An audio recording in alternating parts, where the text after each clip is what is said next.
അങ്ങനെ വ്യത്യസ്തങ്ങളായ കഥകൾ വല്ലപ്പോഴുമൊക്കെ തിരക്കഥാരൂപത്തിൽ വരാറുണ്ട്. അങ്ങനെ വീണ് കിട്ടുന്ന ഒരു സിനിമയാണ് ഗെയിം ത്രില്ലറാണ് ഈ മമ്മൂട്ടിയുടെ പുതിയ സിനിമയായ ബസൂക്ക.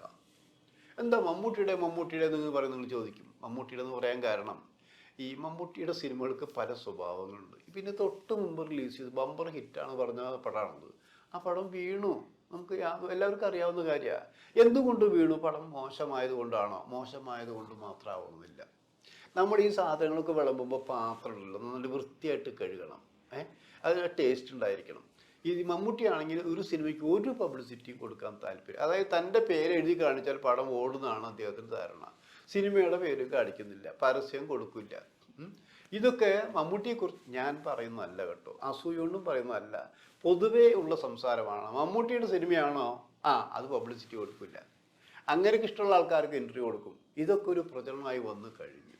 ഇപ്പോൾ അതുകൊണ്ട് എന്താ, ആ പടം ബമ്പർ ഹിറ്റാണ്, 100 കോടി എത്താറായി എന്നൊക്കെ പറഞ്ഞെങ്കിലും കണക്കുകൾ നിരത്തി വന്നപ്പോൾ ഫ്ലോപ്പ് സ്ഥാനത്ത് വന്നിരിക്കുകയാണ് നിലയ്ക്ക്.